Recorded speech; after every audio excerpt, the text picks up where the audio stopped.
em relação à nossa, que tem a ver com a nossa entidade, né? Então, eu queria passar aqui a palavra. Queria agradecer também ao Gustavo, o Rodrigo que está aqui, o Leonídio, todos vocês que estão aqui. E depois que o Leonídio discorrer sobre o plano de governo dele, a gente vai abrir para perguntas, se vocês acharem necessário algum tipo de pergunta para ele diretamente, tá? Obrigado.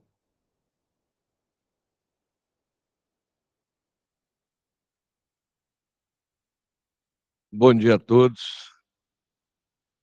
Agradeço aqui o Leandro, presidente da Elo, também o Rodrigo, vice-presidente, todos vocês que estão aqui nessa reunião, como também aqueles que nos estão seguindo aí online, né?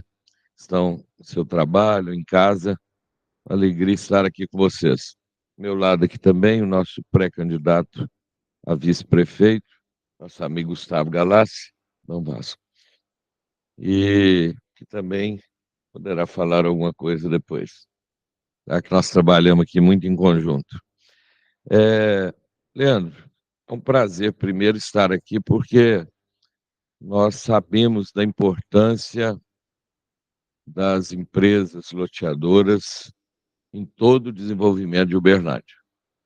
Eu, como apaixonado que sou por Uberlândia, eu acompanho o desenvolvimento de Uberlândia há décadas já, posso até falar como homem público, né? Porque eu estou 36 anos na vida pública.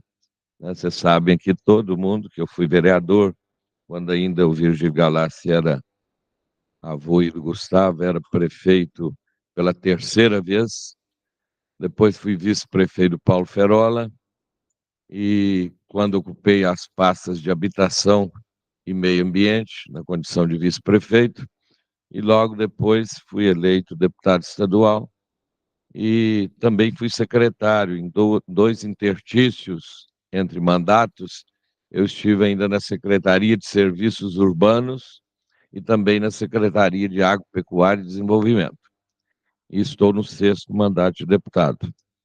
Mas Uberlândia, as pessoas em geral não sabem tanto, mas a gente que acompanha sabe que as loteadoras, esse processo de desenvolvimento de Uberlândia passa muito por esse investimento que foram feitos nessas áreas.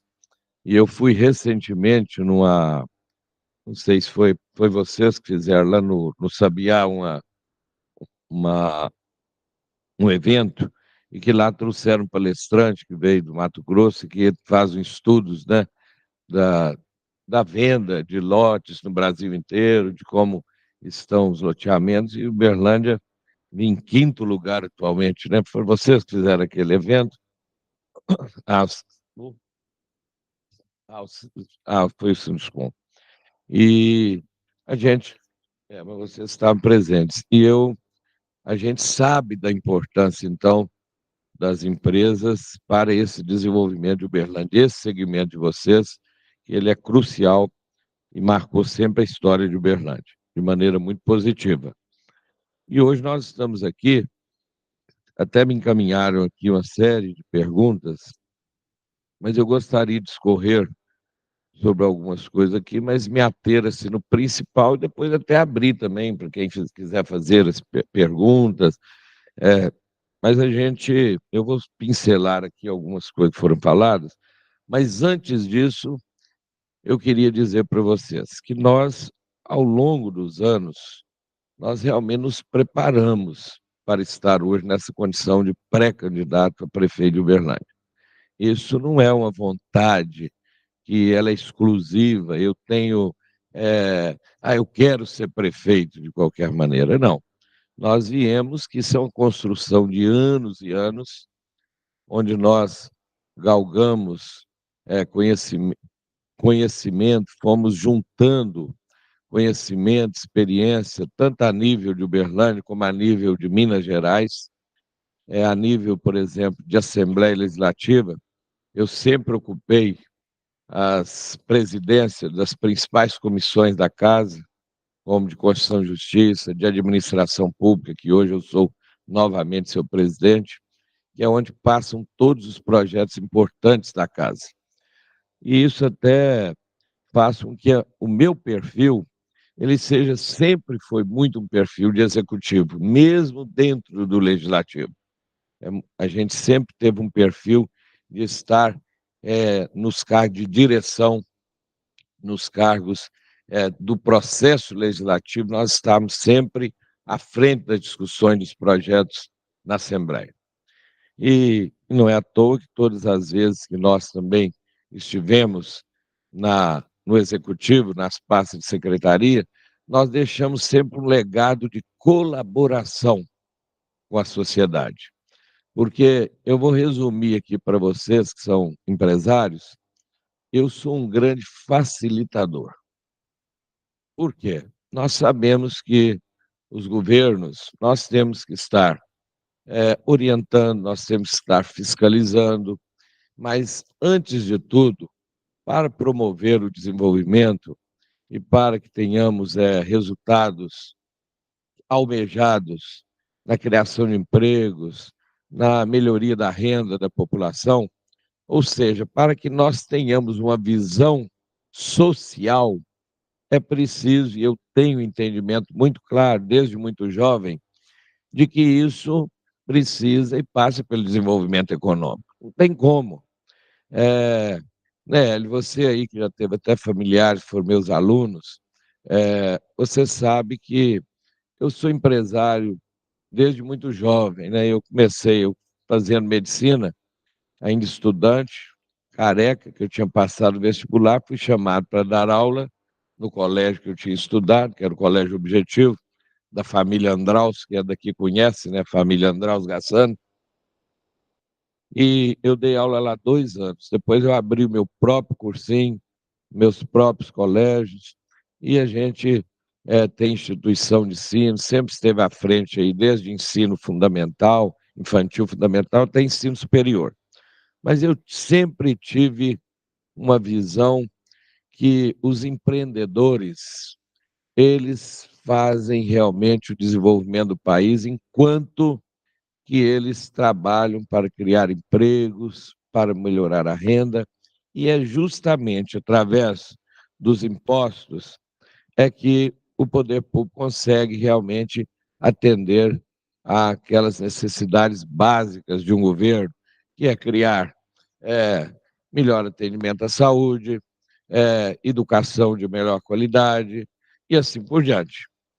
Agora, para que isso aconteça, o desenvolvimento econômico, é preciso que haja uma visão do poder público facilitadora. Facilitadora não significa ser leniente, não significa desprezar a lei, mas a gente tem que ter um papel de orientação. Eu me reuni esses dias com vários setores da fiscalização do município, desde fiscais de posturas, eles é que pediram a reunião comigo e me entregaram um documento que iriam entregar para todos os pré-candidatos, mas eles têm desde fiscais de posturas, de serviços urbanos, aos fiscais de meio ambiente, fiscais de obras, fiscais de todos os setores da prefeitura, e me falar da necessidade que as fiscalizações estão muito abandonadas, as fiscalizações estão precisando de ter o seu trabalho reconhecido, e falar até numa unificação também dessas fiscalizações, e eu disse que isso tudo era algo a ser estudado, mas que nós deveríamos ter sempre em mente que a própria fiscalização deveria realmente ser reconhecida, mas ela também tem que ter o seu papel na condução do desenvolvimento da cidade. Porque, às vezes, até a forma de se dirigir ao fiscalizado, como com poder também, uma visão de orientar, aquilo acaba facilitando o trabalho da fiscalização. Então, ou seja, isso eu vou falar até de algo que acontece até mesmo no meio do meio rural, que eu sou produtor rural, está aqui o Gustavo Galasso, foi também presidente do Sindicato Rural.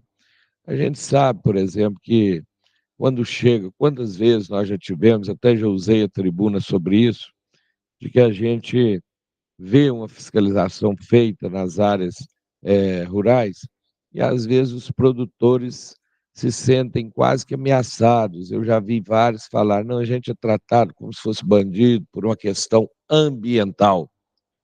Então, isso tudo vem corroborar com o que eu estou falando anteriormente, de que a fiscalização ela tem que existir, ela tem que ser firme, porque o poder público precisa disso, não tem como ele não cumprir o seu papel, mas ela pode ser, antes de tudo, uma fiscalização que dê orientações, porque às vezes as pessoas precisam muito mais dessa orientação do que serem tratados de uma maneira, um empreendedor em qualquer ramo, de uma maneira que não seja respeitosa. Agora, quando eu digo que eu sou facilitador, é porque o poder público, ele tem que colocar todo o seu empenho, ele tem que bater palmas todos os dias para quem quer empreender, ainda mais no Brasil, que nós sabemos que as dificuldades são imensas e as coisas muito morosas. No caso aí de vocês, o conhecimento que eu tenho, mas isso, no caso de vocês, não é um pouquinho pior, né? Porque demora, não são nem meses, demora, são anos a gestação de um projeto na área de vocês. Mas isso em todas as áreas existe muita propaganda de que existe uma facilitação, mas as dificuldades são imensas para abrir qualquer negócio.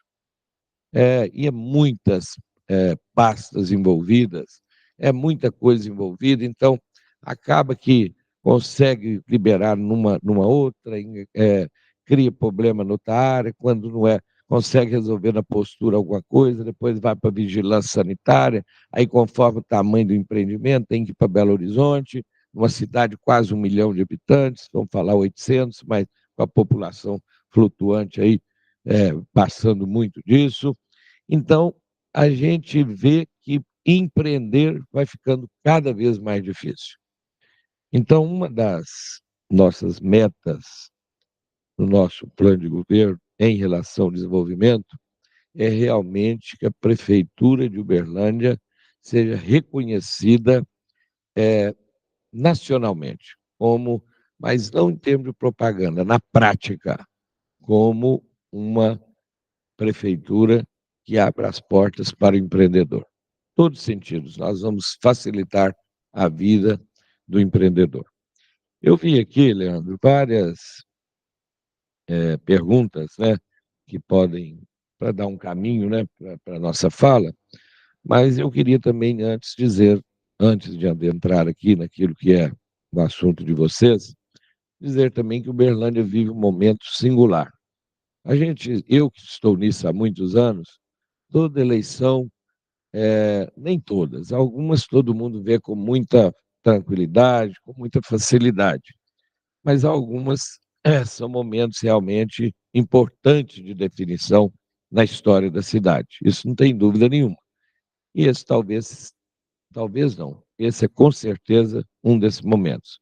E nós estamos vindo aí de 16 anos, 8, e depois, no meio, tivemos um governo do ex-prefeito Gilmar Machado, mas nós tivemos 8 do prefeito Odelmo e mais 8 do Odelmo. Então, nós estamos vivendo, na verdade, 16 anos com um meio aí de um outro prefeito, mas 16 anos de um mesmo prefeito.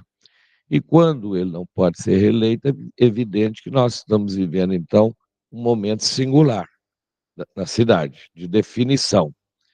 E é nesse contexto que nós estamos aqui como pré-candidatos, uma candidatura sentada na experiência, tanto administrativa, pública, pelas várias vezes que passei pela prefeitura, em pastas municipais, como a experiência pública na Assembleia, na Câmara Municipal, ou seja, uma experiência administrativa atrelada a uma experiência política.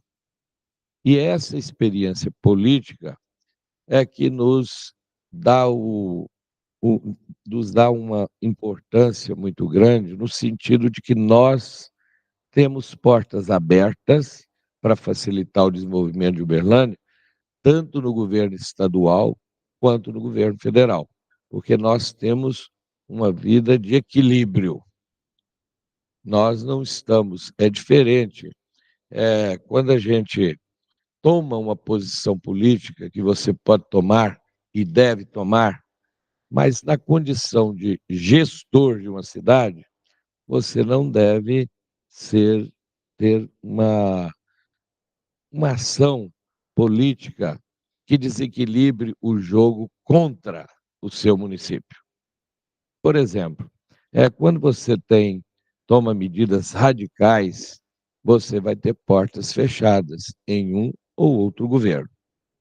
Nós vamos colocar o município em desvantagem na busca de recursos, na busca de grandes empreendimentos, e Uberlândia não pode prescindir disso. Nós aqui, e vocês são empreendedores, sabem, tanto quanto eu, de que Uberlândia não pode ficar fora do eixo do, dos investimentos do governo federal e das decisões do governo estadual. Do governo estadual não nem estou falando em investimentos, porque a situação de Minas ela vem há muito tempo, é muito difícil. Tanto é que vocês estão vendo aí nas últimas semanas, né, um grande embate sobre salários de servidores, recomposição salarial, isso tudo fruto da má situação financeira de Minas Gerais. Mesmo com o empenho do governador Zema em ter colocado a economia no eixo, em termos de pagamentos em dia, tanto de servidores quanto de fornecedores, e ter melhorado muito o serviço, por exemplo, o IPSEM, que vocês conhecem aí, que é o atendimento à saúde que se faz, nós aumentamos muito aqui no Triângulo Mineiro mesmo, ultimamente até Ituiutaba, que não tinha e não atendia, todo mundo tinha que vir para Uberlândia, está sendo atendido lá mesmo, através do IPSENG. Então, isso é uma prova de que o governo está fazendo o seu dever de casa. Mas não adianta, com uma dívida de quase 170 bilhões de reais, o governo de Minas está sendo acossado pelo governo federal, pela União, em pagar as suas contas, pelo menos os juros da dívida.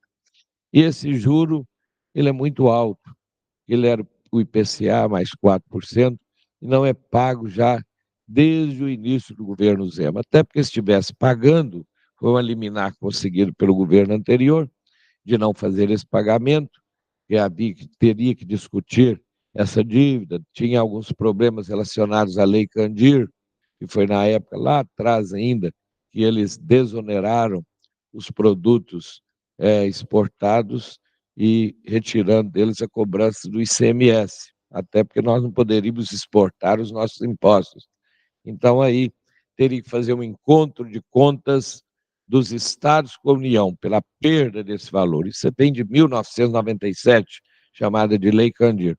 E esse encontro de contas nunca foi feito efetivamente, tanto que alguns deputados defendiam que Minas tinha uma, um crédito com a União aí superior a 80 bilhões, o que reduziria pela metade a nossa dívida, mas a União não reconhece esse crédito, foi feito um acordo muito é, pouco significativo em relação a esse montante, valor inferior aí a 10% desse montante de 80 bi. Mas, em resumo, a situação do Estado é muito ruim, vocês estão vendo aí há anos que nós estamos aí brigando por esse anel viário, e agora, em janeiro, que vamos entregar aquela ponte que vai passar lá na Zona Sul, que todo mundo sabe, né, do anel viário passando para encontrar... Desde 94, é uma briga de 30 anos, e que a União fez o anel viário norte, que é um anel todo duplicado, que era do DENIT, todo, é ainda, né? É todo feito em conformidade, que atendesse realmente à nossa realidade, e nós ficamos com o anel que passa no Distrito Industrial Oeste, e também o anel Sul, todo em situação, o anel do Distrito Industrial está em situação muito ruim, né, e que nós estamos, inclusive, tentando fazer aí a Receita Federal, a Receita Estadual, um acordo com as empresas do setor industrial para chegar a um consenso. Nós temos até uma solução para aquilo dentro do nosso, em chegando à Prefeitura de Uberlândia, mas nós vamos discutir isso em outro momento. Não é o momento ainda da gente colocar isso. Mas o que eu queria falar aqui, presidente, é que nós, primeiro, como reconhecedor, e reconhecedores, no caso, eu e o Gustavo, desse papel da AELO e todos vocês nesse desenvolvimento de Uberlândia, a primeira parte da nossa fala é justamente de que nós haveremos de fazer uma grande parceria, justamente porque nós sabemos da importância do papel de vocês e mais do que isso, porque vocês fazem parte até da forma como a cidade vai crescer, como ela vai crescer no seu espaço urbano. Não tem jeito de fazer isso sem estar dialogando para achar o melhor caminho. Hoje eu sinto, até adentrando, não sei se está aqui, vai atender alguma das perguntas, mas eu considero que a Secretaria de Planejamento, ela não consegue atender mais esse problema dos projetos a serem aprovados. Eu tenho visto isso há muito tempo, tanto é que houve até escândalos, né, nessa área, envolvendo empresas muito boas da nossa cidade, que ficaram, inclusive, constrangidas, tiveram que fazer acordos, né, e pela falta de apoio real da Secretaria de Planejamento. E hoje, para um loteamento, por exemplo, ser aprovado, não é só a Secretaria de Planejamento, né? Nós temos aí, passa para uma secretaria, para outra, e vai pegando os pareceres de cada uma. Quando está-se para falar que está resolvido o problema, já muda alguma coisa, tem que voltar lá na outra secretaria, isso não acontece na prática. Eu vejo até de outros empreendimentos isso acontecer. Então, a gente tem a ideia de realmente criar, tirando não da Secretaria de Planejamento, mas um setor, uma agência, como tem já tem em outros municípios.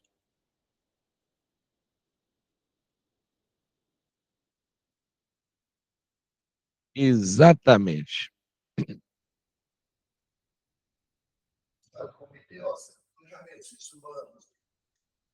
Em resumo, seria um comitê, seria uma agência, seria um conselho, mas nós temos que ter essa união dos esforços de cada secretaria envolvida na aprovação de um projeto para que elas agissem em conjunto. Nós não podemos mais ver isso como se fosse tudo uma coxa de retalhos, né?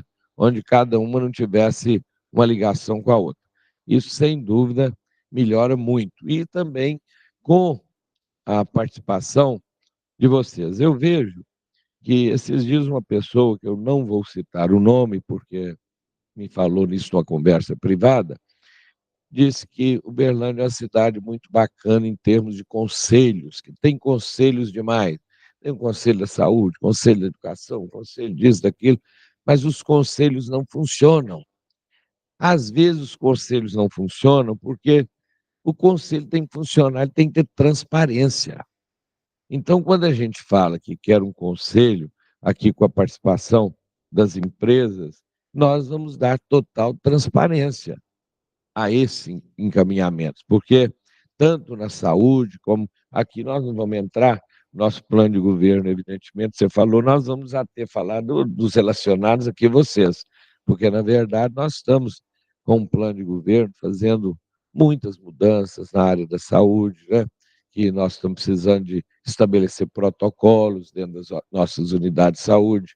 Me preocupa até muito como pré-candidato o próprio prefeito me disse um dia, está muito difícil, porque nós estamos investindo, isso ele tornou público, que está investindo os 35,7% do orçamento da prefeitura na área da saúde, e isso não está sendo suficiente. Tanto é que as pessoas estão todas aí gritando socorro, pedindo, às vezes até tratando as coisas de forma violenta nas portas das unidades de saúde, justamente porque não estão conseguindo ser atendidas. E nós temos visto várias cidades aí, até o caso da nossa vizinha Uberaba, que, segundo a secretária me disse, lá se gasta 24%. Esse horroroso. Então, a gente realmente precisa de estabelecer uma gestão diferente, porque o Reunib já com médicos também que dizem que precisa de estabelecer protocolos nas unidades de saúde que sejam obedecidos de forma a melhorar a gestão de tudo isso. Nós vivemos aí, a gente às vezes, por ser uma pessoa também, eu sou um gestor a minha vida toda, mas eu sou muito ligado, por exemplo, à questão da educação. Então, a gente vê, por exemplo, essa questão da dengue. Em Uberlândia houve uma explosão de dengue, aí, como em vários municípios. E agora, eu me reuni com os que também me pediram uma reunião, os agentes das zoonoses de Uberlândia, que ultrapassam aí algumas centenas, e vieram me fazer sugestões, no caso eu sendo eleito, para a área deles e tudo. Eu falei, com certeza, uma das coisas que nós vamos fazer é fazer com que as escolas elas sejam parceiras da administração. Por exemplo, a dengue, o fiscal da prefeitura, o fiscal não, o agente da zoonose entra dentro de cada casa para ver se tem recipiente, com água, aquilo tudo que vocês conhecem, que bate nas nossas portas. Se nós tivéssemos todas as crianças das escolas, os jovens de ensino médio, de ensino fundamental 2, todos envolvidos nessa luta, nós não teríamos, não é 200, 300 agentes de zoonose, não, nós íamos ter milhares, porque eu falei isso numa reunião de bairro, uma senhora me disse, Leonídio, isso é tanta verdade que o meu neto estuda numa escolinha que lá esse cara falando demais desse assunto de dengue, ele chegou aqui em casa e não dava sossego, ele queria, chega na casa do vizinho, chega na casa, tudo, ele fica, não, isso não pode, isso não pode. Ou seja, a sociedade, a comunidade começa a participar e começa a ajudar no combate à dengue. Então, Leandro, eu comecei a falar um pouco da saúde aqui, porque acho também que uma reunião tão importante, é bom que vocês estejam também a par, né, do que está acontecendo na cidade, o que está se gastando em saúde, como que a população está vendo isso. Agora, vamos aqui pincelar algumas coisas que me foram passadas aqui. Qual o plano para trazer para Uberlândia mais indústria, gerar mais empregos? Na verdade, Uberlândia hoje ela precisa de duas coisas. Nós não temos aqui uma agência de desenvolvimento que se preocupe com esse buscar novos investimentos de uma maneira mais forte. Nós temos o Invest Minas, que é o antigo INDE, em Belo Horizonte, onde hoje nós temos até uma pessoa de Uberlândia lá, está fazendo um bom trabalho, mas está há muito pouco tempo. Nós precisamos de aumentar a nossa participação a nível de Estado, porque as empresas, quando chegam no Brasil, as de fora, e aquelas daqui de dentro do Brasil que vêm para determinado Estado, elas procuram as agências de desenvolvimento de cada Estado e depois procuram os municípios. Nós não temos aqui nada para oferecer em termos de áreas para as empresas, não temos um plano hoje mais robusto no sentido de oferecer uma participação grande do município no sentido de alavancar a instalação de novas empresas. E nós temos também que ver qual tipo de empresa, de indústria nós queremos para Uberlândia. Eu tenho uma visão muito regional também.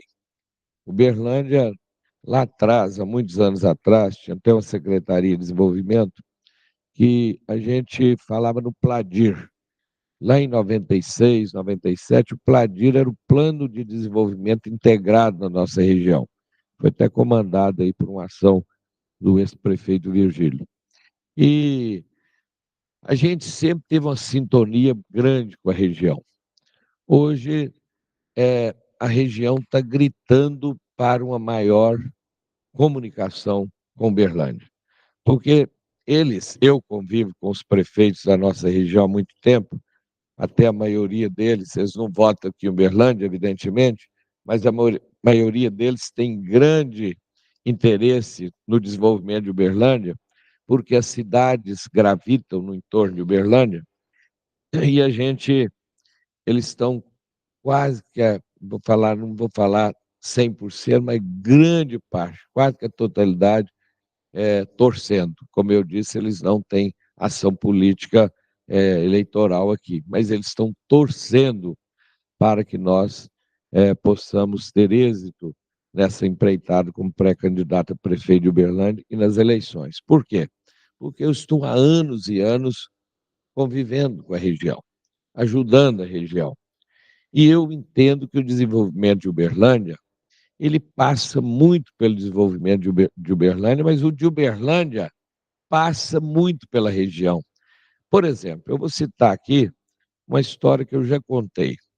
Eu fui sempre diretor de escola, proprietário, e eu recebi aluno, por exemplo, da nossa região aqui há 30 anos atrás, que me falava, o pai ia matricular o filho e falava assim, Leonídio, mas é muito cara essa mensalidade, eu tenho que vender, eu tenho que vender, já aconteceu isso lá atrás, 3 bezerros por mês para pagar uma mensalidade. Isso numa época que a mensalidade era, lá em 89, 200 mil cruzados novos, um bezerro era 70 mil. Falava, tem que vender 3 bezerros. Aí, eu falei aqui, o preço é metade de Ribeirão Preto, da escola. Mas Uberlândia, o entorno era muito pobre. Depois que nós tivemos essa revolução do agronegócio, no Brasil e de forma muito grande aqui no Triângulo Mineiro, as nossas cidades se equiparam, elas ficaram mais fortes. Então, hoje, até esse desenvolvimento aqui na área de vocês se dá muito pelo investimento que o povo da região faz na compra de imóveis aqui em Uberlândia. Não é verdade isso?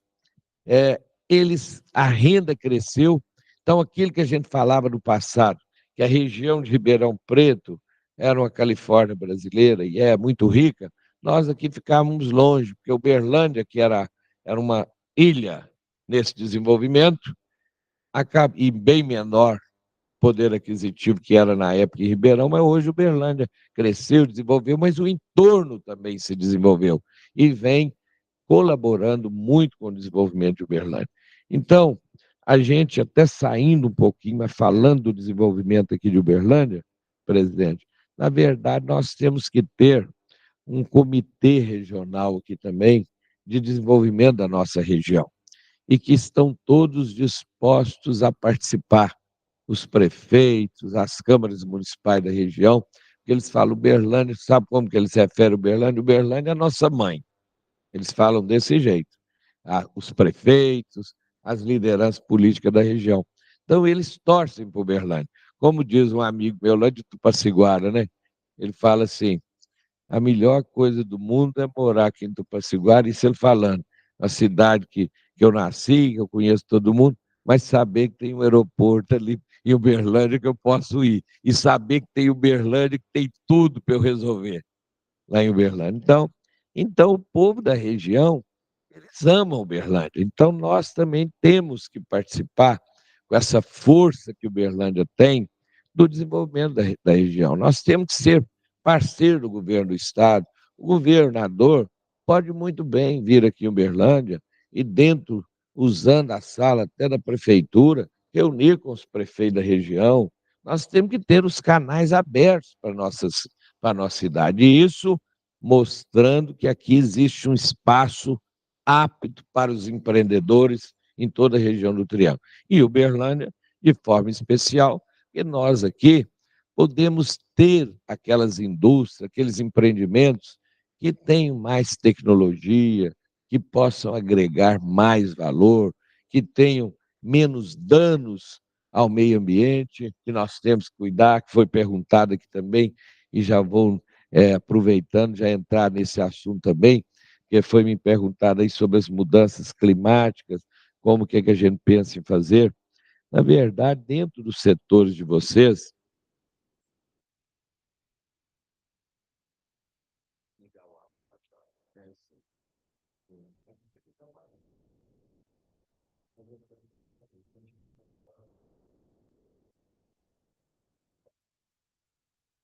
então, é, vejam vocês que esses dias eu dei uma entrevista estive presente numa entrevista na Record, na Paranaíba, me perguntaram sobre a Rondon Pacheco.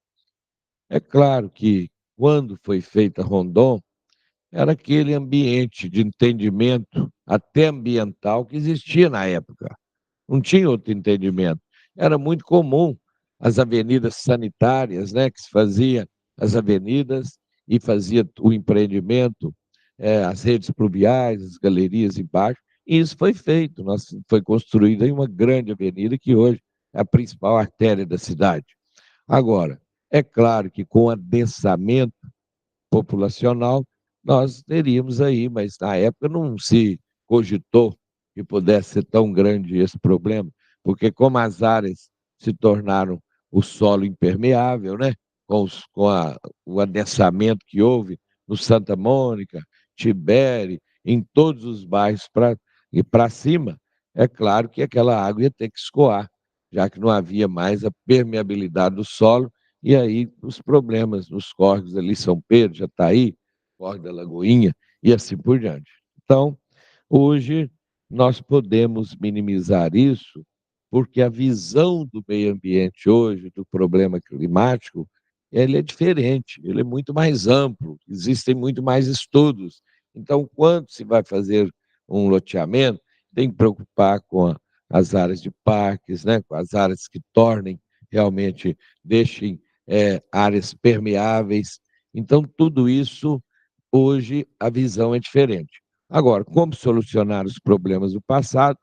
Eu mesmo, através dos recursos da Vale, destinamos recursos aí, 30 milhões para a Prefeitura de Uberlândia, que está sendo usado uma parte para fazer investimento na saúde, lá na UAI do Morumbi, como também uma parte para construir os bolsões, para impedir que a água vá de uma vez, de uma maneira rápida, no escoamento para Rondon Pacheco, né? De forma a causar aquelas enchentes que todos nós conhecemos. Então, essas medidas em relação ao combate a essas previsões que existem, elas serão tomadas de comum acordo aí na hora de ser apresentados os projetos, né, de uma maneira equilibrada, achar as melhores soluções e levando em conta tudo que nós temos hoje de novo, de tecnologia e tal, para enfrentar esse problema. Como será a destinação das APPs nos loteamentos? E como será o recebimento dos parques lineares pela Prefeitura? Me informaram que hoje as APPs ficam com o município. Não, são do município, evidentemente, mas a responsabilidade. Então, quem tem, É, geralmente a gente faz uma aliás, sessão e a sessão de todas as TVs, mas já me falarei, Sabias, eu me coloquei mal aqui. Na verdade, a APP fica com o loteador, né, responsável por tudo.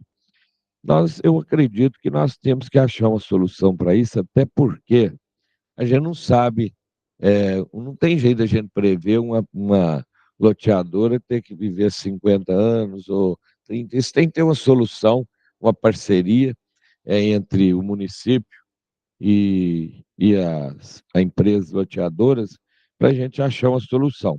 Eu acho que do jeito que está, não é a maneira, eu acho, mais apropriada. Nós temos que ver até experiências em outras cidades, né? Como funciona isso. Você poderia até me falar sobre isso, até para a gente já adiantando, né? Para formar uma opinião já a respeito disso.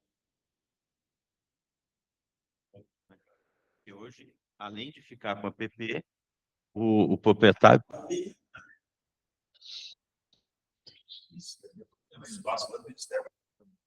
Então a gente tem que construir um consenso aí. Então, a Buscar uma gente vê que solução tem melhor. alguma coisa aí que tem que ser estudada, porque não é tão simples. E amanhã é qual é a empresa? Amanhã não tem essa empresa. Quem que vai pagar? Como é que vai ficar a sessão? Quer dizer, que o problema é que está sendo empurrado. Não é um problema com a solução definitiva, como a que nós temos que construir. Hoje o que acontece, Leonide, sobre isso, tem leis que falam. Está aparecendo? Tem leis que falam sobre isso, né? Então, geralmente, que é proposto é da gente pegar essa PP, fazer uma transformação, transformar ela em parque e fazer essa doação para a prefeitura. Só que, como a gente sabe, todo aumento de área pública aumenta o custo público sobre aquela área. Eu acredito que nós precisamos pensar numa solução para que, com essa doação da APP, ou do parque linear, ou do parque que for feito ali naquela região, criar um mecanismo de PPP, né, para essa própria empresa que for criada, ela cuidar do parque. Eu acredito muito na parte privada, e, nessas PPPs, que elas desoneram o poder público e também cuida de uma maneira melhor, porque ela não fica dependente de governo para cuidar daquela área, né? Então o governo passa, mas aquela área fica pronta, fica boa, vai ficar saudável, porque o grande problema nosso, o grande receio nosso é a doação dessas áreas também para a prefeitura, na troca de governo, essas áreas serem abandonadas e serem problema de segurança, né? E problemas ambientais, porque a integração da população com a parte ambiental, se não tiver essa integração, não tem, a população não se sente dona daquilo, então ela não cuida daquilo. Então a gente precisa fazer a integração da população com a parte ambiental através dos parques e criar uma viabilidade econômica para que esses parques se sustentem e não dependem do poder público, né? Então, é mais ou menos isso que eu penso, e acredito que a grande maioria pensa assim também. Quer dizer, eu estou vendo que tem um problema para ser resolvido e que nós vamos ter que achar juntos uma solução, que acha até que passe realmente para talvez não é uma empresa, mas uma fundação, alguma coisa que tome conta desses parques, até porque esse recurso, por exemplo, hoje, que cai no caixa único, né, como IPTU, tudo cai no bolo da prefeitura. E não existe nada que assegure que vai estar tomando conta daquelas APPs. Então, isso cai naquele velho problema do Brasil, né, que tudo cai no caixa único e não se resolve. Tanto é que, quando foi criado tantas taxas no Brasil aí, né? Taxa rodoviária, taxa disso, era para cuidar da estrada, nunca, porque ia para o Caixa Único para outros problemas. Aí, depois teve que privatizar, porque não consegue tomar conta daquilo. Se aquele recurso foi criado, fosse para tomar conta, fosse utilizado para o fim para o qual foi criado, não teria problema. Então, assunto número 1 seria, então, a gente estudar aí o que nós poderíamos fazer com a participação até do Ministério Público, de todo mundo, para achar uma solução para esse problema e né, que ache uma solução definitiva, né? Porque do jeito que está, não está solucionado. Sendo eleito prefeito, qual a sua visão para o crescimento da cidade, notadamente quanto à ampliação do perímetro urbano, já que nesse momento está gestado o novo plano diretor para os próximos 10 anos do município? Essa é uma questão que exige uma resposta realmente que seja coerente em dois fatores aqui, que vocês poderão me apontar muito melhor o caminho, que são da área. Eu não sou da área de loteamento, não tenho empresa nessa área, mas eu acredito que aqui vai entrar até uma questão que foi perguntada aqui também, já que está. Eu vou acabar unindo aqui para dar uma visão ampla. Foi me falado aqui também sobre o que eu penso da revitalização do centro da cidade. Deixa eu ver aqui se eu consigo. Está sobre o centro aqui. Não, é de mudança climática. Ah, da revitalização do centro. Quer dizer, para falar de perímetro urbano, e vou querer falar do centro também, parece que não tem nada a ver, mas tem tudo a ver, né? Porque, por exemplo, o perímetro urbano hoje eu vejo que ele é também, não é um, ele não tem algo que seja, ele é muito descontinuado, vamos dizer. Ele não é uniforme. Mas eu pergunto, nós precisamos de novos conjuntos habitacionais. Eu que quero a pergunta para vocês, não sou nem eu que vou responder. Onde que nós vamos fazer esses conjuntos habitacionais para atender projetos de Minha Casa Minha Vida? No custo baixo. Custo que se adeque aos programas de governo. Vocês são da área, queria me responder. Porque dentro dessa área, dentro do perímetro, onde nós vamos achar lugar para isso? O Berlândia não consegue evitar que o seu adensamento como cidade, não adensamento dentro da cidade, não, que a migração para cá não cresça cada dia. Porque cada vez, ainda mais nós que queremos fazer com que essa cidade fique melhor ainda na área da saúde, que seja melhor na área da educação, vai ficar cada vez vir um chamariz maior, para que mais pessoas queiram vir para cá. Eu tenho visto, eu converso com médicos na área da medicina do trabalho e comentam comigo, Leonide, você não tem ideia do número de pessoas? Eu falo, não, eu tenho, eu ando pela cidade toda. Esses dias eu estava lá no Guarani, num jogo de futebol no bairro Guarani, e lá devia ter umas 300 pessoas. Eu estou para falar para vocês que 150, metade eram do norte, não é do norte de Minas, como vinha muito, não, do norte do Brasil.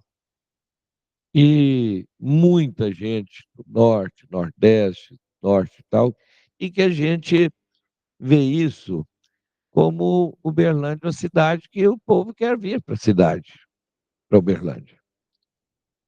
E nós, então, temos que ter um cuidado muito grande em como promover o nosso desenvolvimento de forma contínua, porque nós não, e sustentável, porque não vamos iludir que vai parar a migração para cá, não, porque ela vai continuar, e cada vez mais forte, a não ser que a cidade não fosse boa.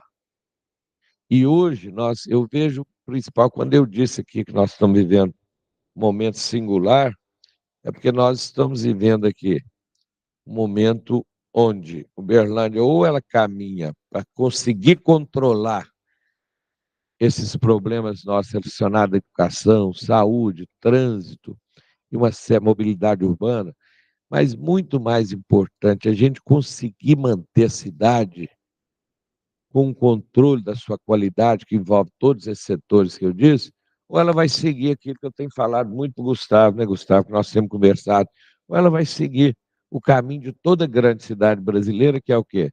Favelas, crime organizado.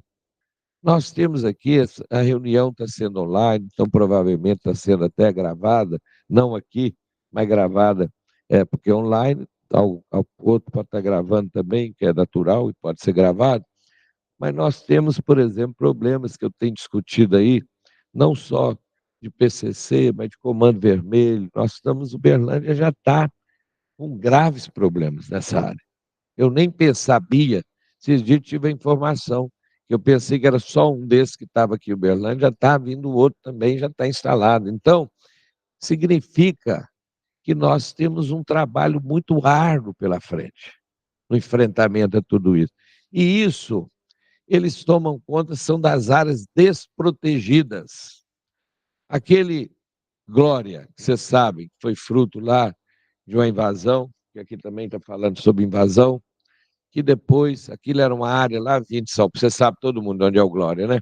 que aquilo pertencia à Universidade Federal de Uberlândia e era uma área pública, mas no final fez um acordo, o governo federal, através da universidade, com a Coab, prefeitura, todo mundo envolvido, e lá agora são milhares de pessoas ali.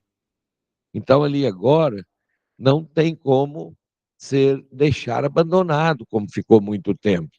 Tanto é que nós agora conseguimos inserir um recurso do governo do Estado no orçamento, 40 milhões de reais, para fazer as obras necessárias lá. Lá teve uma época que a polícia tinha dificuldade em entrar. Hoje não, já está sob controle porque o Estado está se fazendo presente. A prefeitura tem que se fazer presente. Novas áreas de problemas estão surgindo na área do Pequis e do Monte Hebron, porque a falta de escolas, de investimentos públicos, faz com que o crime vá tomando conta. Então, a gente tem que socorrer essas áreas sob pena de vermos graves problemas que vão atormentar a vida de toda a cidade. Não é de um ou de outro, é de todo mundo. Então, é nessa pauta é que a gente vê o papel que nós podemos desempenhar para Uberlândia nesse momento que a cidade vive, fruto dessa experiência nossa. Então, quando você fala aqui no perímetro urbano, eu não vou falar que é uma ampliação geral, mas acredito que vai ter que ter áreas especiais de loteamento para Minha Casa e Minha Vida, ou programa habitacional que seja. Não precisa de ser todo o perímetro, mas tem que ter uma área especial para fazer esse atendimento. Aí, como que nós vamos resolver o problema, por exemplo, do esgotamento sanitário? Aí já entra outra pergunta que fizeram aqui, e nós sabemos que já temos vários problemas nessa área, de dificuldade em se levar as redes de esgoto para algumas regiões. Isso nós vamos ter que fazer um diagnóstico geral, porque, como eu disse, eu não sou do ramo, não sei de todos os meandros do DEMAI, não tem os modelos, mas a gente ouve as dificuldades que já existem na área no atendimento à questão do esgotamento sanitário.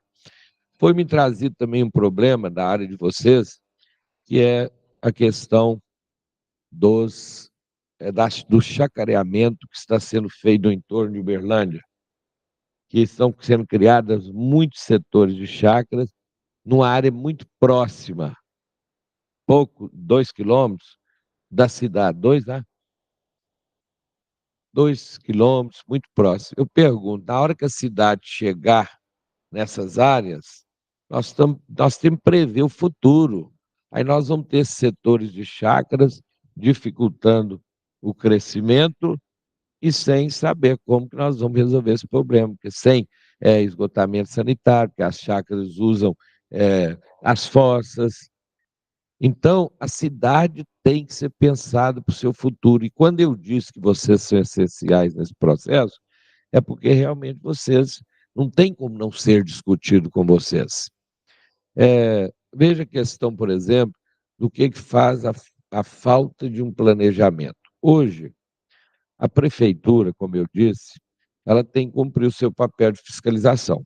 Mas é como eu disse lá na minha primeira fala, nós temos que ser orientadores e não podemos deixar de. Esse é o papel, é o Brasil, funciona que o poder público é o único detentor de poder organizar o processo. Ele consegue reunir todos os atores envolvidos. Não existe outra pessoa. Não tem como, por exemplo, a Elo falar, nós vamos delinear os projetos aqui. Não, não tem. Quem pode chamar todo o processo na mão e chamar todas as entidades é o poder público, porque é o prefeito, é a prefeitura que tem condições de chamar. Vamos chamar as entidades privadas que estão relacionadas com esse assunto, vamos chamar o Ministério Público, vamos chamar isso, aquilo, vamos chamar a Supran do Meio Ambiente, vamos chamar o IF. Agora, quando não se faz isso, vira uma balbúrdia. Vou dar exemplo para vocês. Eu não tenho os dados, né? que sejam oficiais. Mas me disseram que Uberlândia hoje tem 255 loteamentos irregulares. Não sei desse número, se é o real.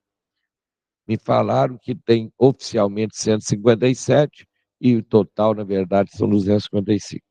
Se for verdade, isso é um escândalo, né? Que é muito loteamento irregular.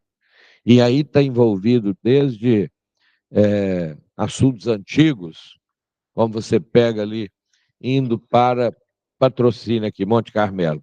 Logo depois ali a Vila Marielza. Aquilo vem há décadas. E você chega lá, o povo, nós estamos aqui há anos e anos, ninguém toma nenhuma, nenhuma medida para regularizar isso, nós não temos asfalto, não temos isso. Eu falei, energia que vocês têm fui eu que coloquei, há muitos anos atrás, quando eu era secretário de Serviço Urbano. Então, o que que acontece? Eu fui, por exemplo, estou andando a cidade toda, evidentemente, ali no Pau Furado. Ali existe o Parque do Pau Furado, que vem desde lá da usina do Capim Branco, e vem um parque, foi feita uma área muito grande em nome do parque, foi limitada uma área muito grande. O que que acontece? O pessoal começou a fazer loteamentos irregulares. Aí tem, por exemplo, um tal de Jardim da Lá, chegando quase lá na descida Pau Furado. Tem Tenda dos Morenos 2, Tenda 1. Ou seja, a bem da verdade, nem poderiam haver esses loteamentos se estão dentro da área de parque. Mas e agora? Agora nós tem que haver uma solução, tem que chamar o Ministério Público, tem que chamar o IEF, tem que fazer. Será que vai ter que criar uma região especial? Ou vai, porque como que vai derrubar agora 400 casas? Então se nós amamos essa cidade, nós temos que prever o futuro. Quando Miranda, cheio de loteamentos irregulares, na represa de Miranda, quando ela começou ali o entorno de Miranda, que o lago ficou formado, teria que a prefeitura ter chamado os proprietários daquelas áreas todas numa reunião, se fosse uma reunião com tantas pessoas, uma reunião grande. Nós não podemos fazer loteamentos irregulares. Nós vamos ter que fazer um planejamento.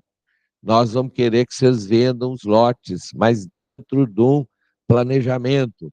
Nós precisamos de ter uma avenida beira-rio, para que nós possamos ter a mobilidade em todo no espaço do lago, mesmo que essa avenida seja nos espaços próprios, loteamentos, para os loteamentos poderem chegar até a água, mas que esteja uma avenida que tenha uma avenida que contorne todo o lago, para permitir essa mobilidade, ou seja, é prever o futuro, não é esperar ele acontecer. Então, nós temos aqui problemas de invasões, de assentamentos irregulares, de loteamentos irregulares. Esses dias eu fui num loteamento onde já tem 300 casas, são 1.000 lotes. Eu acho que vocês nem sabem, talvez existe. Alguém já ouviu falar Lagoa do Peixe? Já? Indo para Araxá. Aí você passa ali a entrada de Miranda, a entrada principal dos Miranda, porque tem outros Mirandas, né? Miranda 7 e 8, você já entra lá perto de Itapuirama. Mas vamos falar o Miranda ali principal, que entra para a Capela da Saudade, tudo ali, para o Parque Dinossauro, Miranda 5. Vamos falar o principal. Passou ali aquela entrada, mais para frente a rodovia dá uma abertura, que ali tem até um pivô da Bayer e tudo. Ali você anda 1 quilômetro, tem a Lagoa do Peixe. Um loteamento, 1.000 lotes, onde tem gato da CEMIG para energia, tem 3 postos artesianos que não conseguem suprir a necessidade de água deles. E a coisa é grave, porque são 1.000 lotes ali. E os loteadores são pessoas até conhecidas, existem brigas de associações lá, uns querem que pague na justiça, os lotes foram vendidos, outros. quer que pague para outra pessoa, aquilo é uma guerra. Agora vocês imaginam, nós estamos falando de 255. Cada um é uma história para ser contada.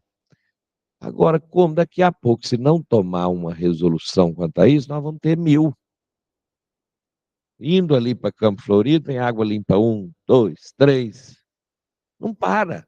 Agora, se fossem coisas, tem que chamar a prefeitura na hora que começa um loteamento irregular, tem que chamar o proprietário, tem que notificar, vem aqui, como está sendo feito isso. Não é deixar Deus dará. Isso não. Como? Estancar o problema. Agora, fechar os olhos para o problema não vai adiantar. Então, gente, Leandro, presidente, aqui é muita coisa que nós temos que discutir. Já falei desses irregulares, que nós temos que fazer alguma coisa. Estão falando aqui também nos ecopontos. São exigidos loteadores hoje aproximadamente 500 mil. Pelo que eu saiba, isso não é de acordo com o tamanho do loteamento, nem de acordo com nenhuma medida. É por loteamento, é isso? Não tem muito sentido. Oi? Tem proporcional.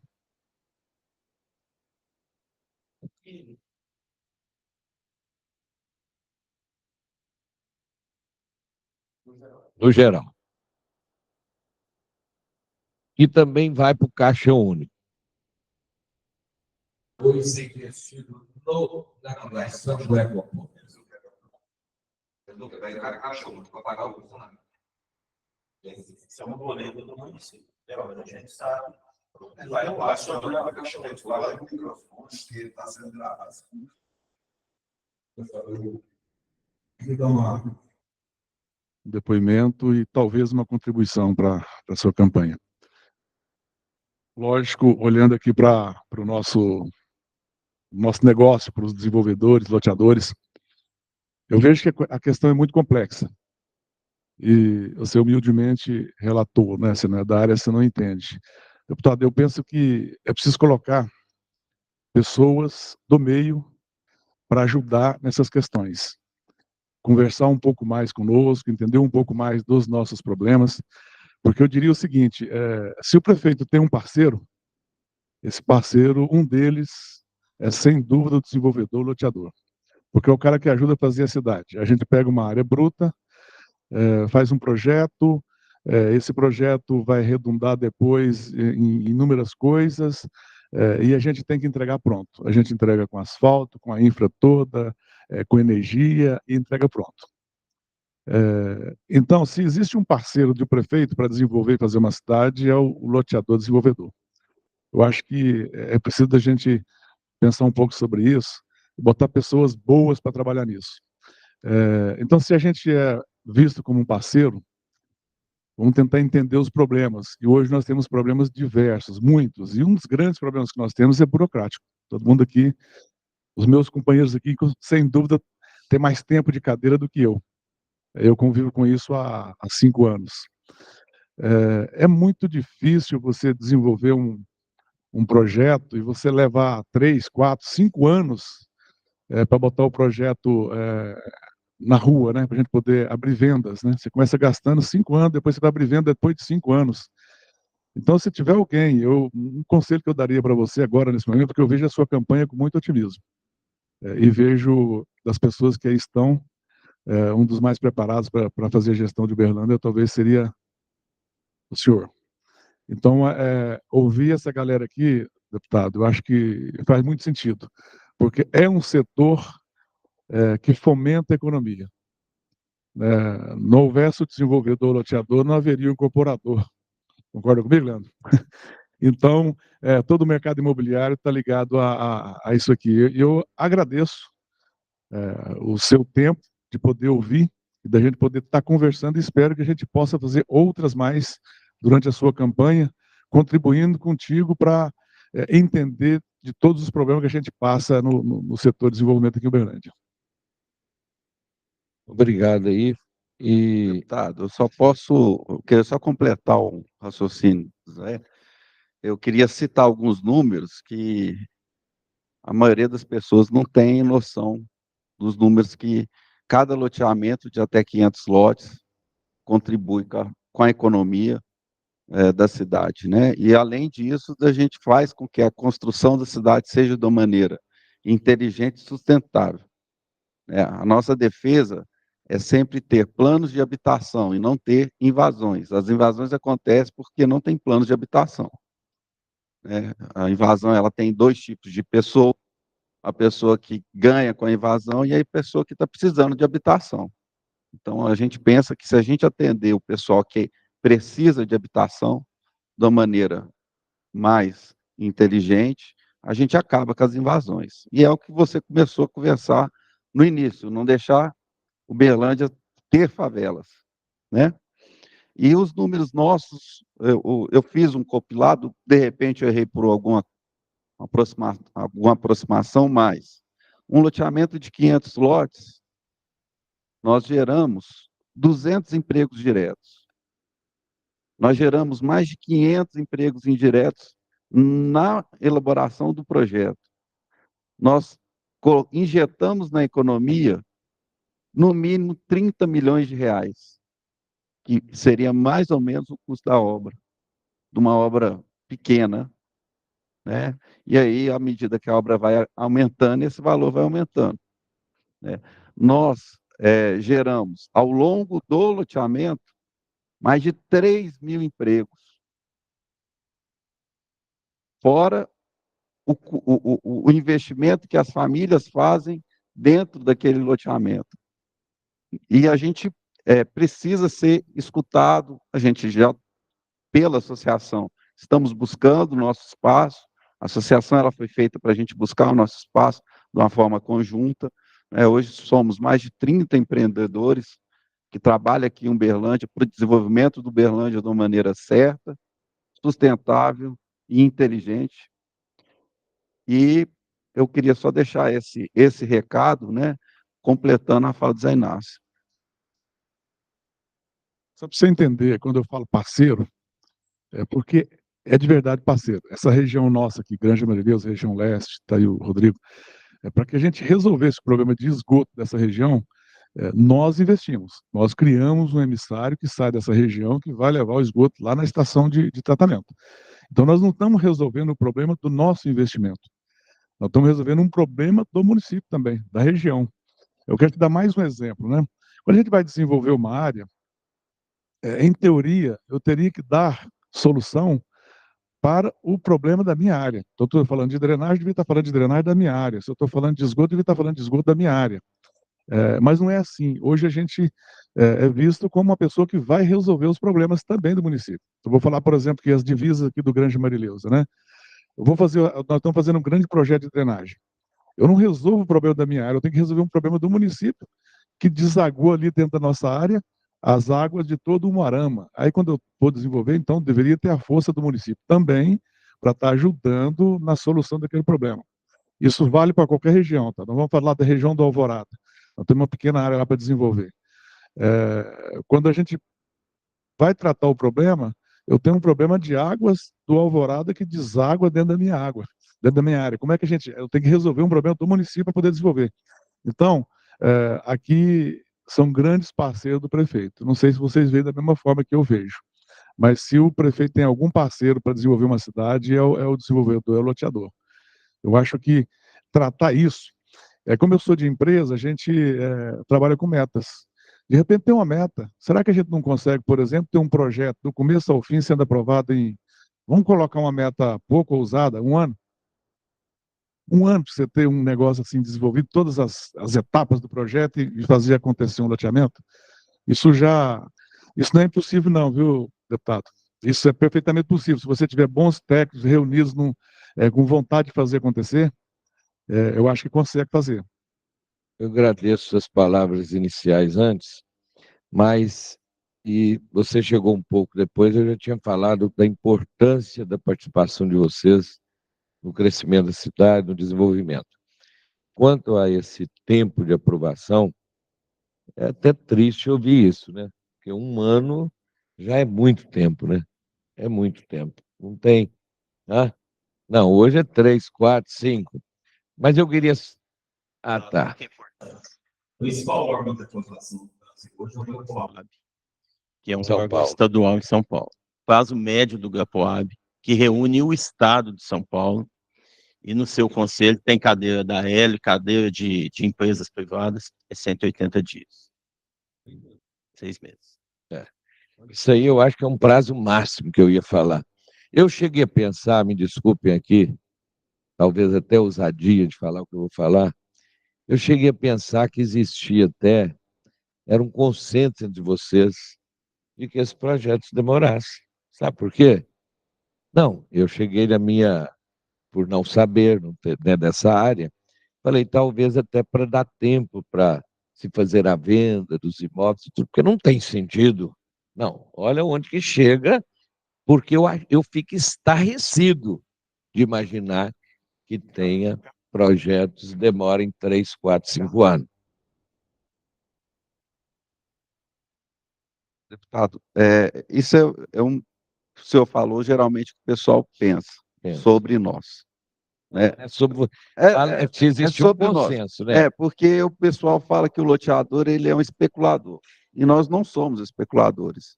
Nós pegamos a área e temos que desenvolver ela. Para o senhor ter uma ideia, a cada mês que demora uma aprovação, representa 1 milhão de prejuízo para a gente. Então, nós não temos interesse em segurar lotes, segurar lançamento, né? Tal que quando todos os loteamentos aqui, todas as loteadoras que estão aqui, quando sai o RI, um dia antes do RI, nós já estamos todos doidos, conversando com a equipe de venda, para na hora do RI, que é quando a gente pode iniciar a venda, a gente já iniciar a venda. Então, quando dá o start de poder vender, você pode ter certeza que a gente já está vendendo naquele momento. Não vendemos antes porque a gente estaria cometendo um crime, né? Porque íamos estar vendendo uma coisa que não existe, que o loteamento ele só existe depois da RI. Mas são números que são assustadores. E outra situação, cada loteamento, só de ITBI, ele representa 5 milhões para Uberlândia. Fora IPTU, fora o valor que nós investimos, então, fora o ISS das obras, fora o valor da casa que a pessoa está construindo no loteamento. E outro detalhe, para cada loteamento, o loteamento ele demora 10 anos para ter 50% de casa. Então, não adianta poder público pensar num tempo diferente do que o nosso tempo real. Então, o pessoal fala que IPTU progressivo, em planta de valores. Nós não somos contra o IPTU progressivo, não somos contra a atualização da planta de valores, mas sabemos que isso, se não for feito de uma maneira inteligente, trava o crescimento do Uberlândia, como travou o crescimento de Goiânia, como Belo Horizonte está passando por um problema muito sério sobre planta de valor, porque, por exemplo, um apartamento de 1 milhão lá, eles estão pagando 20 mil de IPTU. Então, isso tira fora o investidor, tira fora a pessoa para ir para uma cidade que está do lado. E esse é o nosso receio aqui, essa briga que nós temos sempre de conscientização, principalmente da população e do poder público, porque o servidor ele não tem noção disso, ele não sabe disso. O secretário ele tem noção, mas quem faz a aprovação mesmo é o terceiro e quarto escalão. E eles olham para a gente como especulador, como, não, paga esse negócio aqui de 2 milhões, que isso aqui não faz diferença para você. É esse pensamento que o servidor tem. Né? E isso, o que acontece? Encarece o lote. Hoje, o lote do Uberlândia não é um lote barato em relação ao Brasil, mas os nossos custos de implementação do loteamento, eles estão um dos mais caros do Brasil, porque a gente tem muita medida compensatória. Né? Chega ao ponto de, no CODEMA, que é um órgão de aprovação ambiental, pedir para o loteador máquinas para tocar alguma coisa que não tem nada a ver com parte ambiental. Né? Então, tem várias situações que a gente precisa debater e, principalmente, que o gestor começa a ver esses problemas que a gente tem, porque eu tenho certeza que o senhor não sabe de alguma coisa, mas não sabia de tudo.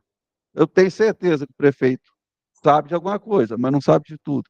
Mas através da conversa, que isso que a gente está propondo, através da associação, a gente consiga a conscientização de uma maneira geral do que um empreendedor de loteamento faz, porque nós não temos financiamento nenhum, diferente de incorporação, que tem financiamento da Caixa, que tem financiamento do Banco do Brasil, ou outros financiamentos, o loteador não tem nenhum financiamento. A gente só consegue algum tipo de financiamento depois que entrega a obra. Então, durante a obra, eu não tenho financiamento nenhum. E isso é uma coisa que está na nossa economia e que nos outros países não funciona assim. Nos outros países, o empreendedor ele é visto de uma outra maneira, uma maneira como o Zé falou, é uma maneira que nós somos os maiores contribuidores para a cidade crescer. Digo também em função do nosso eterno prefeito Virgílio Galassa.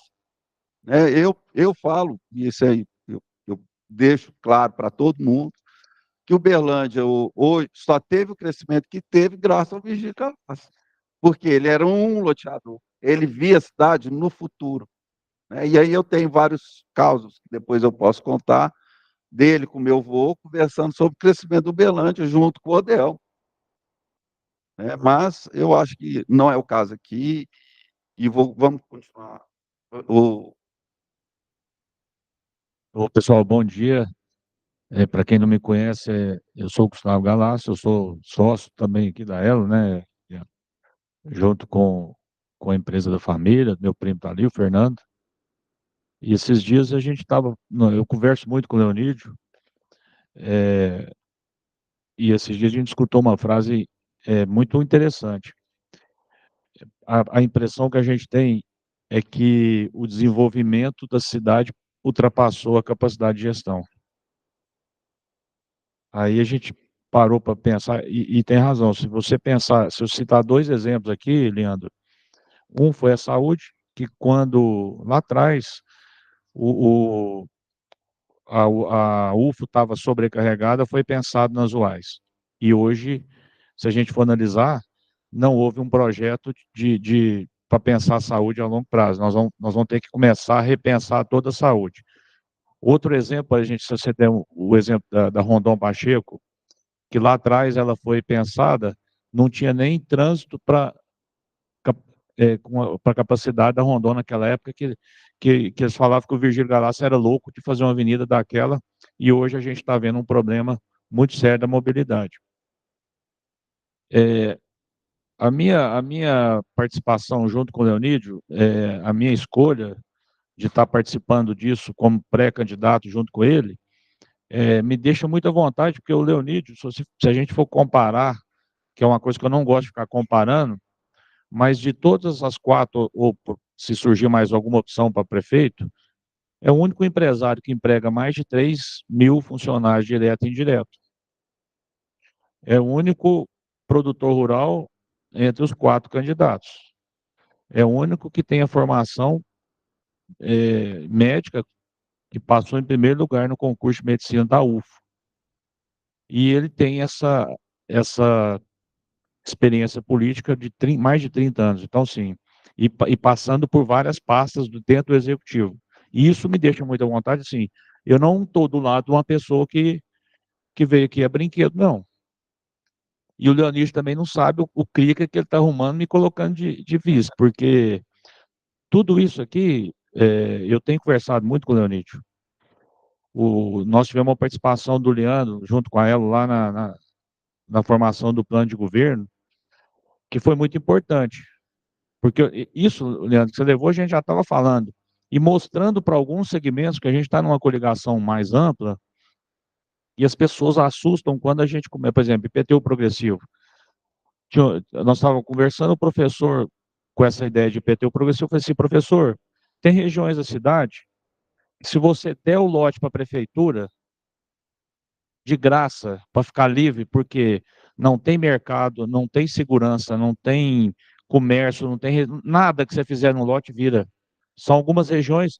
Como é que você vai implantar um IPTU progressivo numa região que nada vira?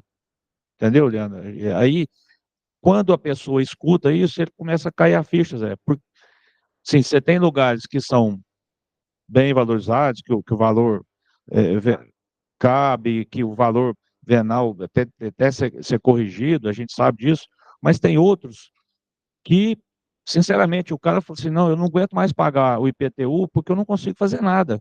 Se eu fizer uma casa, eu não vendo. Se eu fizer um comércio, ele não tem viabilidade econômica. Se eu fizer um comércio, aqui não tem segurança, eles vão me roubar tudo. O exemplo que a gente dá, Leandro, Afonso Pena, até 5 anos atrás, do Fórum para cima, ela estava totalmente abandonada. Você passava ali, era tudo comércio fechado, com placa de aluguel, ninguém queria. Olha como é que está Afonso Pena, a revitalização da Afonso Pena para cima, gerando emprego. Então, sim, a escolha do Leonide não foi à toa, não. Eu conheço o Leonide desde a época que meu avô estava em campanha, ele era muito novo, fazendo campanha de vereador. A capacidade de diálogo do Leonide não tem ninguém que compara, não. Quando ficam querendo colocar a pecha nele de alguma coisa, que é direita, esquerda, isso é a maior balela do mundo, gente. Amanhã, se tiver a escolha da eleição e ele for o próximo prefeito, ele vai sentar com o presidente da República e vai trazer as coisas que precisa. Ele não tem viés ideológico, não, gente. Quem está sentado naquela cadeira não pode ter isso, não. Porque eu não gosto do presidente, eu não gosto do ex-presidente. Eu não converso com o Zema. Gente, os problemas lá estão gigantes. Se não tiver uma pessoa com capacidade de diálogo, e aí que eu fico à vontade, porque eu tenho conversado muito com o Leonídio. A situação das secretarias hoje, só de mudança de gestão, elas vão ter resultado. Só de mudar, porque hoje a gente não conversa. Nós estamos tendo problema particular lá, não conversa. Não existe diálogo, não é só lá, não. É várias secretarias, entendeu? Precisa hoje mudar a gestão eu falo assim, sem fazer crítica à gestão, mas está cansada, está exaurida, precisa mudar, tudo precisa mudar. Precisa ter um gestor que dê autonomia para o secretário, falar assim, cara, vai criar inovação, vai buscar resultado para a mobilidade urbana, como é que a cidade, 6 horas da tarde, está travada. Não é na Zona Sul, não, gente, é qualquer lugar. Vai aqui na Monsenhor Eduardo, ali pro lado da Zé Andraus Gassani, ali, você não anda. Vai na Silvio Rugani, você não sobe. Então, todas essas questões aqui, gente, eu tenho conversado muito com ele, eu passo para ele. Essa questão da PP, a gente sofre na pele, isso é um absurdo. Você ficar pagando IPTU, e não é só da empresa, não. O meu filho vai pagar, o meu neto vai pagar. E não tem lógica isso, você pagar IPTU numa coisa que não é sua. Você não pode vender, você não pode doar. É loucura. Eu falei até eu tive com o Breno uma vez, foi Breno, o promotor de meio ambiente, falei assim, isso é loucura. Vai estrangular uma hora, ninguém consegue. Sobre o perímetro urbano, há muitos anos a gente está vendo o plano diretor, essa ampliação totalmente desproporcional. Não tem um fundamento, ou às vezes é interesse próprio, às vezes é interesse ideológico, sem fundamento total. Então precisa, Leandro, vocês podem ter certeza, vai haver diálogo, vai haver mudança. Nós tivemos uma ideia boa, falei com o Leonídio, que era, não sei se é possível, isso a gente tem que estudar, não sei se é permitido também pelo Ministério Público, hoje a gente tem que tomar todos os cuidados, os gestores hoje estão à mercê da Justiça, talvez criar uma parceria, Leandro, em que um funcionário da prefeitura atue dentro da ela, entendeu? Ligado diretamente para resolver, agilizar os problemas. Eu não sei, eu estou falando aqui, é uma ideia. E também não quero colocar isso nas costas do Leonídio, porque a gente vai fazer o que se primeiro ser eleito e se for possível, se a justiça permitir. Mas vocês podem ter certeza, gente, que vocês vão ter um parceiro lá dentro. Não só o Leonídio, não. Eu também vou estar à disposição para isso. Esse exemplo que nós estamos dando aqui, eu tentei com o Zema, quando eu estava presidente do sindicato, eu falei, Zema, o senhor gosta muito de desburocratizar, de agilizar. O IMA, que era o Instituto de Meio Ambiente, ele tem um escritório que tem não sei quantos funcionários. Eu falei assim, o governador, transfere essa responsabilidade para os sindicatos rurais. Os sindicatos vão fazer isso a custo zero. Nós temos 384 sindicatos em Minas. Você imagina o que ele não ia conseguir de agilidade e rapidez e economia financeira, mas não pôde fazer, eu não quis fazer. Então, Leandro, queria deixar vocês assim bem bem tranquilos, porque vocês vão ter um parceiro, não só o Leonídio, comigo também. E isso nós vamos cobrar porque a gente precisa ter agilidade, a gente precisa ter abertura na prefeitura. Tudo que você vai conversar hoje é difícil, entendeu?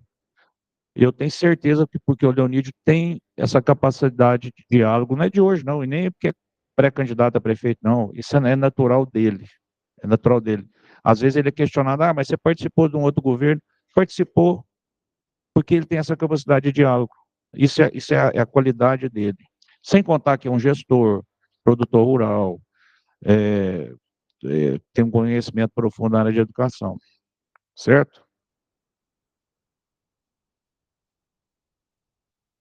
Agradeço aí toda a colaboração, Gustavo, ainda mais que ele conhece da área de vocês, mas eu também tenho uma capacidade muito grande, queria falar para vocês, de aprender muito rápido, viu? Então, na verdade, Leandro, eu não sou um profundo conhecedor, mas eu sei da importância desse setor. Isso eu disse lá na abertura aqui da nossa reunião, que vocês são imprescindíveis tanto para o desenvolvimento como a formulação e participarem desse desenvolvimento, de como ele se deve dar, porque é o planejamento urbano da cidade que passa por vocês juntos.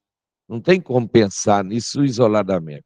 E eu tenho essa característica que o Gustavo disse realmente, de dialogar. Eu sempre acho que a gente resolve as coisas e encontramos soluções juntos. Quando eu me lembro aqui uma vez, primeira vez que eu fui secretário, né, quando eu era vice-prefeito de habitação, como lei habitação e meio ambiente na época, e tinha uma cascalheira que tem até hoje os buracos lá de onde retirava os cascalhos, indo ali para Araxá, e no município de Uberlândia. E o dono daquela área lá era aquela construtora antiga que fazia pavimentação aqui em Uberlândia, a Procópio Menezes, vocês lembram de Araguari? Que era do seu Noé e do seu Manuel. E aí eu fui, eles me fizeram a denúncia de que lá estava levando a um problema ambiental grave, que era aqueles buracos ali de onde retirava o cascalho, e eu acabar abrindo um braço do rio Berabinha, ia acumular água e ia impedir até a movimentação das águas ali e tudo. Eu pedi os técnicos para irem lá estudar, fui lá no local também, eu era vice-prefeito e secretário. E foi e decidi, eu falei, não, mas chamei o seu Manuel lá, o Noel, falei, ó, os técnicos aqui deram um parecer para fechar a cascalheira. Eu me reuni com os técnicos, né, antes de falar para eles o relatório, mas não tem outra saída? Não, não tem não, mas a gente não pode fechar empreendimento, não. Isso é emprego, é renda, nós não podemos fazer isso. Só que o que aconteceu? Eu chamei eles, falei, ó, 30 dias vocês têm que parar de tirar o cascalho lá. Porque o cascalho, na verdade, ele é um reservatório de água. E quando vem a seca, aquela água vai escoando para o leito do rio, mantém o leito do rio de forma que ele fique constantemente naquela vazão. E quando você tira o cascalho, fica aquelas poças de água, entendeu? E elas depois vão se juntando e acaba que por isso que é formar outro braço. Eu falei, eles até já faleceram, né? Isso faz 30 anos atrás, foi em 93. Aí eu falei, infelizmente vai ter que fechar porque é um crime ambiental. Aí fui até o Paulo Ferola, falei, Paulo, vai ter que fechar, ele não tem outra solução. Falei, estudei tudo, mas não tem.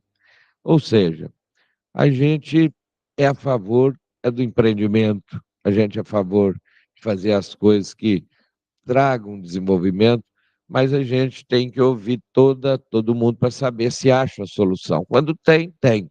Quando não tem, tem que tomar as medidas, né, necessárias.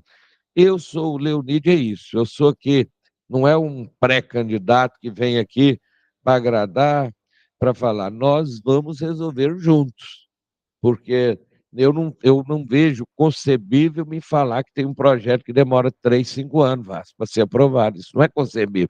A gente chega até a pensar, não, isso tem interesse por trás, porque não tem como, não existe nada. E não existe como um secretário não chegar para o seu grupo e falar, não, eu quero isso aqui aprovado. Vocês tomem as decisões, analisa tudo, mas tem que ser aprovado, porque não pode o empreendedor ficar à mercê do poder público dessa forma. Isso não é aceitável. Então, vocês, em todos os setores, o nosso trabalho vai ser sempre esse, com muita transparência, voltado para o desenvolvimento da cidade. E outra coisa, gente, nós temos que fazer essa cidade ficar mais bonita. Nós estamos vendo aí, Granja Marileus e companhia, todo lá para cima, está muito bacana. Chega Zona Sul, está uma beleza. Mas a cidade não está bonita, não tem arborização. A cidade no centro está um lixo, desculpe aqui da maneira que eu estou falando. E os bairros estão todos, na verdade, terríveis, abandonados. Como que nós vamos falar que a cidade está uma maravilha? Não estou nem fazendo, mas já fazendo, acaba sendo uma crítica mesmo, porque a cidade não está bem, ela está num momento que ela não está bem. Agora, fica difícil, porque a gente não quer ficar fazendo críticas, até porque não somos candidato de oposição, de terreno, não. Nós temos um projeto para Uberlândia, mas nós ajudamos o Odelma em 4 eleições, eu participei, ajudei. Então, o Gustavo sempre esteve junto também. Então, nós aqui só estamos dizendo que o momento é outro. O momento é de um projeto novo para a cidade, aplaudindo tudo que foi feito de bom. Tudo foi feito de bom, merece aplausos e vamos respeitar. Até porque também nós não queremos ficar mexendo no passado. Nós vamos fazer daqui para frente, que é aquilo que é o nosso compromisso, é formular as mudanças necessárias e construir um futuro bacana para a cidade. Agora, o que foi feito é de bom, merece aplauso, o que não está bom, nós vamos mudar, o que estiver bom, vamos continuar trabalhando em cima, e assim por diante. Agora, nós temos essa característica, muita transparência, diálogo, para achar sempre a melhor solução. Inclusive, revitalização do centro, só para terminar aqui, que eu comecei isso numa outra fala minha, acabei passando por cima. Esse centro, lembrei porque eu falei que o centro é horrível. É, tem projeto da CDL falando em revitalização do centro, tem outros projetos sendo falados. O que nós temos é que chamar na mesa, mas tomar uma decisão quanto a isso, porque o centro, Uberlândia já tem muitos centros. Tem, o Luizotti é um centro comercial, a Zona Sul, na Vinhedos, ali é outro centro. Ah, São Jorge, outro centro, mas isso não significa que nós não temos centro da cidade, que tem que ser bem cuidado, frequentado por todo mundo. Um centro, agora, para ele também estar bem cuidado, ele tem também que ter um certo adensamento no seu entorno também, que facilita muito também. Então, nós temos que planejar essa cidade valorizando todas as áreas e, e vou contar muito com a participação de vocês nesse empreendimento que é estar à frente de Uberlândia, porque vocês são essenciais nesse processo e eu estou à disposição de vocês. Vamos juntos construir uma Uberlândia melhor. Muito obrigado, viu, gente?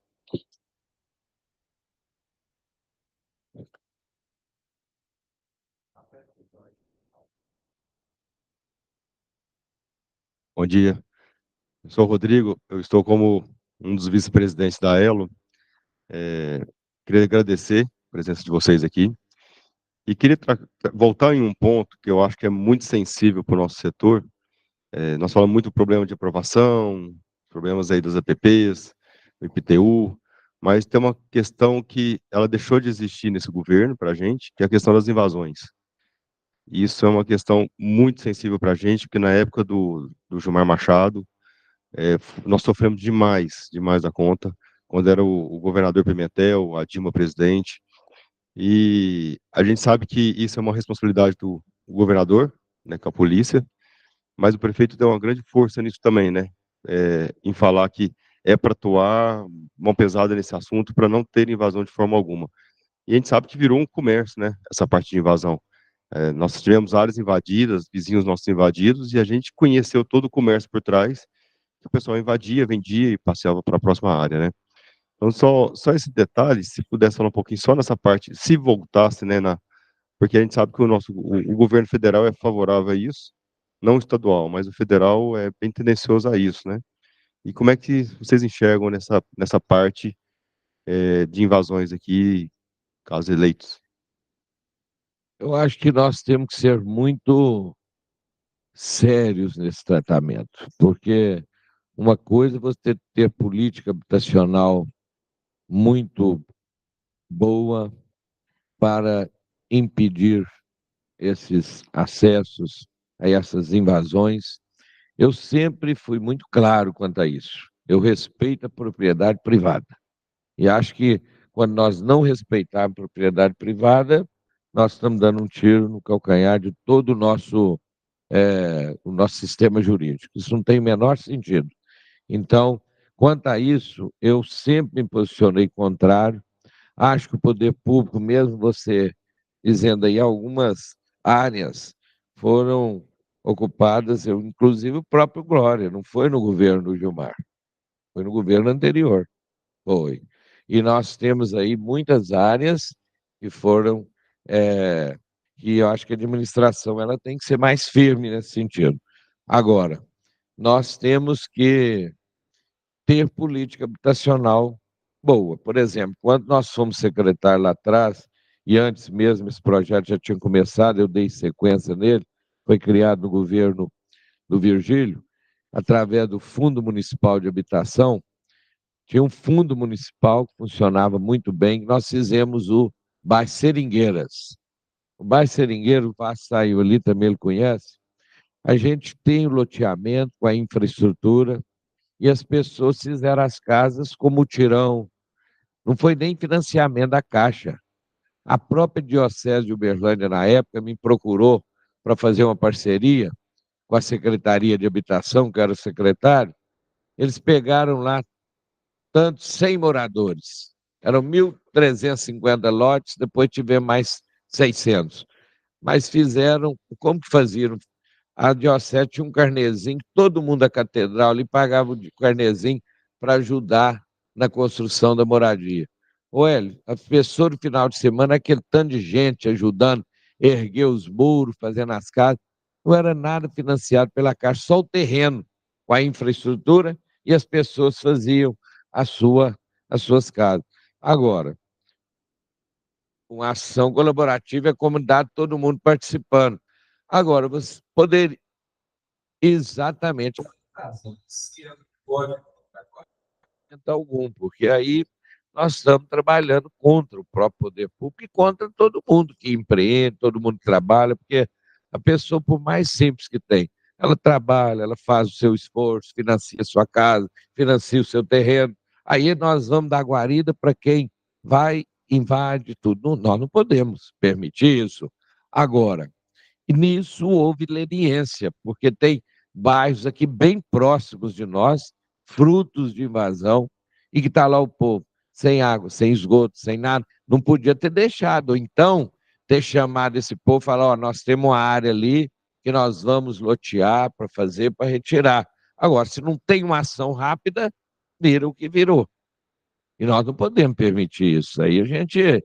Isso eu falo que é dar um tiro na própria administração, né? Dar um tiro em não reconhecer a propriedade privada. Agora, nós temos também que estar atentos, é aquilo que eu disse lá no início. que nós temos que ter políticas sociais, entre elas a habitação, a saúde. Nós não podemos deixar... Gente, vamos falar aqui, nós todos dentro dessa sala, nós temos duas Uberlândia. A Uberlândia que não usa serviço de saúde público, não usa escola pública, não usa os equipamentos públicos, só usa as avenidas, viadutos para mobilidade. Essa Uberlândia pode até estar um pouco atendida. Agora, aquela que precisa dos equipamentos públicos, essa está gritando, mas vai tudo, acaba que vira uma Uberlândia só, porque aquela que não consegue ser atendida, ela vira problema de criminalidade no seu entorno, fica sem auxílio do poder público, fica uma população triste, que deságua tudo numa Uberlândia só, uma cidade que não está equilibrada. Então, nós temos que olhar o todo. Nós temos que ter projetos sociais importantes. E eles vêm através das ações de vocês. Acabou de você me falar aqui, ué, que o tanto que se gasta, que não tem financiamento, o tanto que se investe, e isso tudo traz construção civil mais forte, que isso é o que mais dá emprego, que a pessoa... Você imagina, a pessoa trabalha na construção civil, está lá construindo um prédio, uma casa, mas ele mesmo não tem a sua própria casa. Então, nós temos que ter as áreas próprias para isso. Que você saiu, que eu falei do caso do Seringueira lá, que não foi nem um loteamento da Caixa Econômica, foi da prefeitura, e que as pessoas fizeram através de mutirão suas casas. Isso funciona, que é uma beleza, porque vai a família inteira no final de semana lá para ajudar a erguer a casa, vai cunhado, primo, irmão, tudo ajudar o sujeito lá a construir a casa. Uma coisa tão simples. Agora, porque ele compra, vai lá nas empresas, material de construção, mostra que está empregado, compra um materialzinho dividido em prestações e tudo, e constrói a casa. Nós temos que trabalhar isso, vamos fazer uma cidade melhor para todo mundo, e nós só podemos fazer isso juntos. Não é tendo um viés, como disse o Gustavo, ideológico. Nós temos que parar com isso de esquerda e direita, é o que é certo e o que é errado. Nós temos que fazer o que é certo. E esquerda ou direita? É o que é certo que nós temos que fazer. Então, é para isso que agora tem que ter posições claras. Nós não vamos aqui ter dúvidas quanto se é a favor, você vai ajudar a invasão? De jeito nenhum, eu nunca fui a favor. Para mudar isso, não pode, isso é ordenamento, e nós vamos ser a favor da bagunça? Não tem jeito, é. Isso não tem como nós vamos ajudar a bagunçar o coreto. Nós temos que ajudar a resolver o problema, não criar mais problema, né, Vasco? Não tem menor sentido. Então, gente, agradeço aí a forma que a gente foi recebido. Nós temos outro compromisso, então vou... pode fazer. E eu agradeço a todos aí. Muito obrigado. Antes de você encerrar, só que nós, gosto de falar, né, Gustavo, mas na verdade eu queria dizer que se não tiver bem conosco, não vai estar com ninguém. Podem ter certeza que nesse momento nós somos a dupla certa para Uberlândia, nesse momento de Uberlândia. Muito obrigado.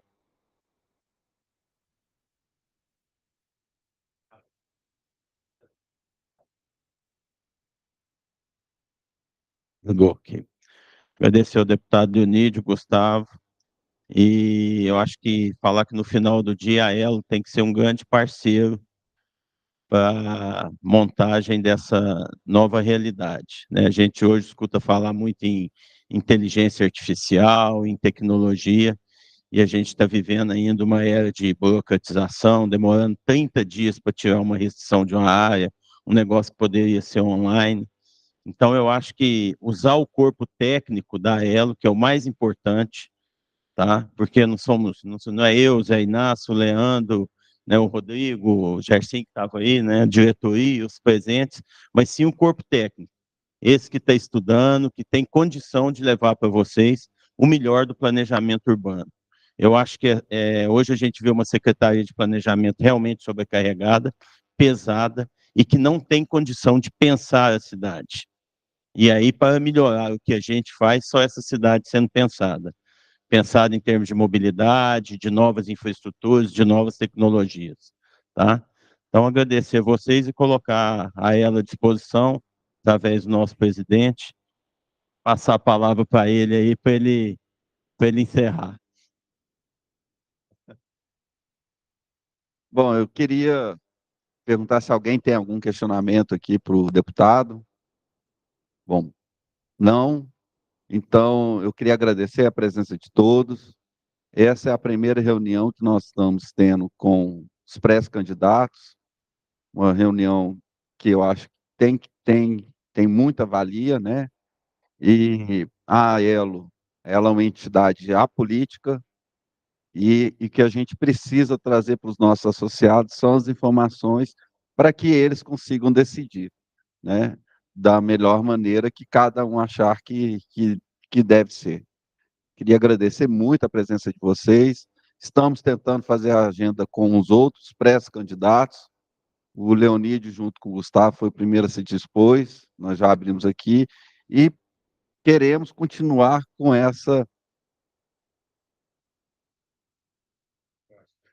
integração entre nós e vocês, né? Esse diálogo, né? E muito obrigado. Bom dia a todos. Bom final de semana. E é isso.